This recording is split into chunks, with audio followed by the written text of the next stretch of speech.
I've had an advanced copy of The Outer Worlds on Switch for about 3 days now, and I've had some time to put into it, but not a ton of time, and I've been recording my entire playthrough so far.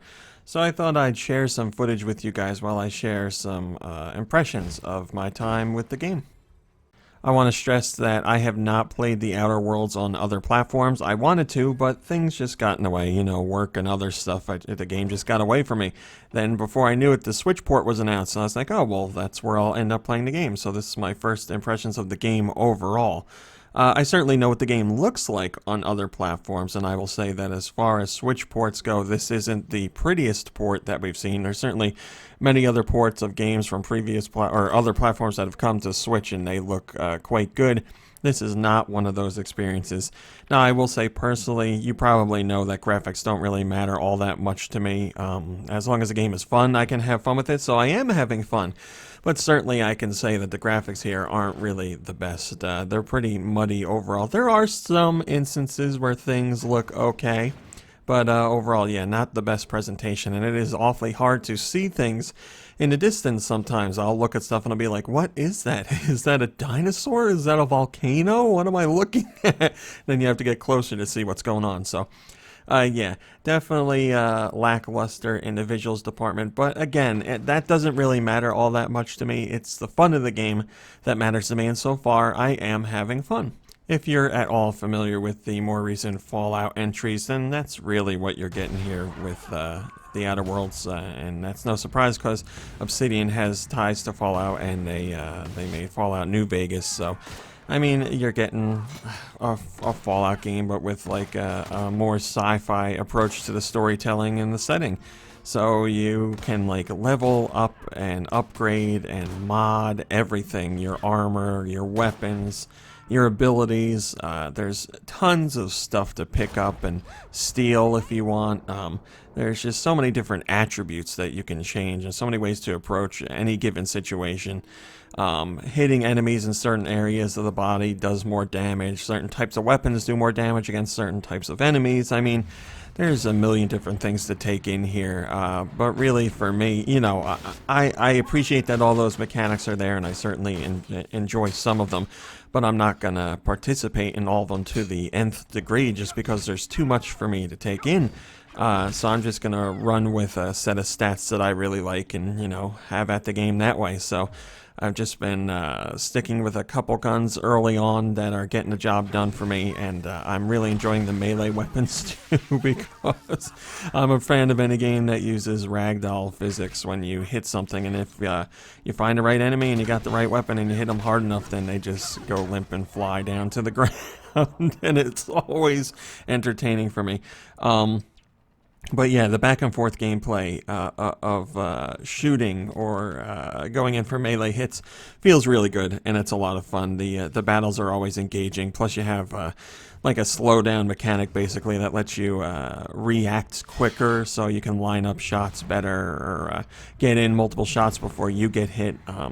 So there's a whole bunch of unique, interesting mechanics at play here.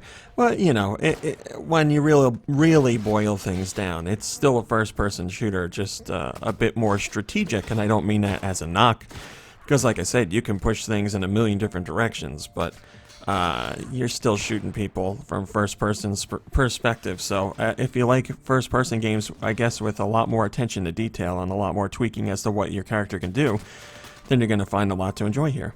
Well, I'm not big into visuals. I do appreciate when a game actually runs solidly, and I'm not someone who's super big on frame rate either. Like, I can give a pass to games where frame rate chugs a little bit just because I don't know what else to say other than it doesn't bother me that much. If a game's supposed to run at 30 and it dips in between 20 and 30 from time to time, I really don't care.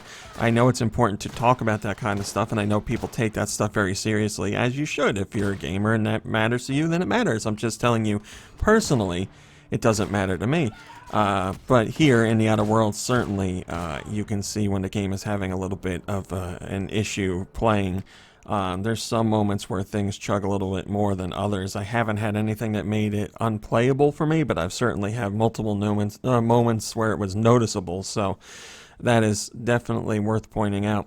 More importantly, there are instances that pop up when you're just running around and you're going towards a checkpoint or an area of interest on your map based on the mission that you're doing, and there will be nothing there, and you get close to that point, and then the game does like a little loading symbol for like a couple seconds or maybe a few seconds, and then when the loading's done, like a building pops up or a whole bunch of people pop up, like, and you're like pretty close to them too. It's not like, you know, you're walking in the distance, you see things pop up or fade in, which happens in this game too, but we're talking about like major chunks of landscape and things like that, so it can be jarring. And again, I know that's something that will bother people. I do find that more bothersome overall, but it still doesn't it doesn't ruin the experience for me. Um, I will say, as far as ports go, with my experience so far, this seems to be one of the rougher ones, definitely. Now, I don't know if that's because the team didn't have enough time to do what they needed to do. I don't know if it's because it's a game that should have never come over to the Switch. Maybe the Switch just isn't capable of handling this, but I really don't think that's the case because, you know, we've seen these type of open world games before on previous gen platforms. Certainly it looks nicer here, but mechanics wise, it's very similar to other experiences we've seen, so I have no doubt a game like this can work on Switch. It's just making the Outer Worlds retrofit to the Switch that I don't know if more time was needed or if it's going to work out well or whatever the case may be. Because, you know, we've seen like Witcher 3. Witcher 3 certainly looks better on other platforms and may run somewhat better too, but the Switch version is certainly very playable and they did an amazing job with it. But here, you feel like, I get the impression that the game is like barely held together while I'm running through it. You're like walking around a corner and you're like, oh, the game's gonna crash, something's gonna happen, and that doesn't happen. Like, I haven't had the game crash, but you can feel like the seams of the game tearing apart. There's no other way to say it.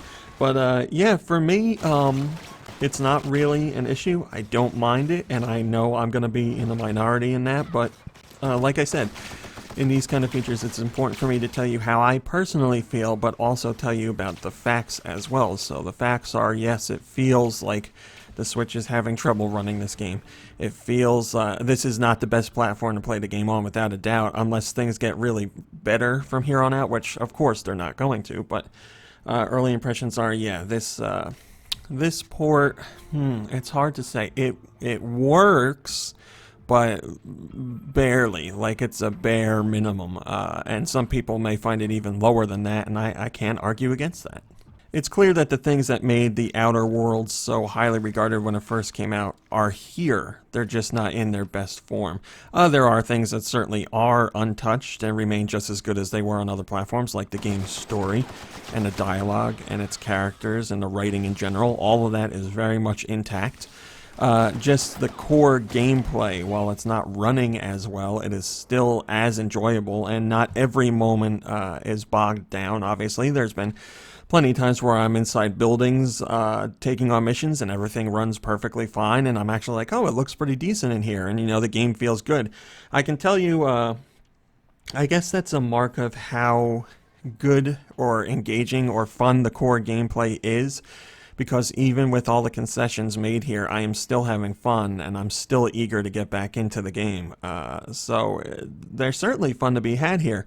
And if your expectations are very much in check, and I need to stress that, very much in check, then you should be able to have some fun here. Now, I have a lot more to go, obviously, and I could play another 10 hours and be like, well, this is just running too bad. I can't handle it. I don't think I'm going to get to that point, but I am extremely forgiving.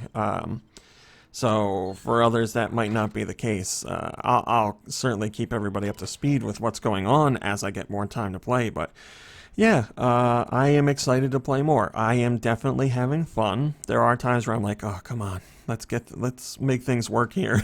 Let's pull this together. But yeah, overall, I am having fun, and I'm eager every time I sit down to play, get into it more. I will also say that loading times are, especially going from like a city to outside, are pretty lengthy.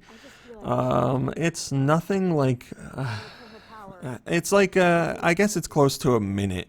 Some instances can be close to a minute. There's other instances that are certainly less than that. But going from a major area to the outside world, it takes a minute roughly. So that's something else to take into account. But my understanding is on other platforms it was quite lengthy as well, somewhere in between like 35 to 45 seconds for some areas. So it's not like you're putting up with way more loading time, but it is certainly more. So I guess the important point to make here is overall, so far my time has told me this is certainly not the best port on Switch. It is not the best way to play the game. It is not the smoothest running version of the game. It's not the prettiest looking version of the game. But the fun is still there. You just have to be willing to put up with some hiccups along the way, both big and small. So whether or not you want to do that, I can't tell you. I can tell you again that I'm extremely forgiving and I am willing to do that. So whether that's right or wrong in your eyes, that's up to you. So you have to make the decision for yourself. I'll certainly check back in once I've had more time to play. I'm definitely going to talk about this on our podcast as well. So I will keep you updated. But that's it for today's video. Thanks for watching, liking, subscribing, and commenting. It's very much appreciated. Also, a huge thank you to those of you who support me on Patreon. It means a lot. It helps me do videos like this. Helps with the site, the podcast, social media, all that good stuff. So thank you for your support. If you want to learn more about the Patreon, which is just $1, you can check out a link in the description below. But as for today, that's it. I do have something planned for tomorrow, so I'll see you then. So until then, have a lovely day and a lovely evening, and I'll see you in a few short hours.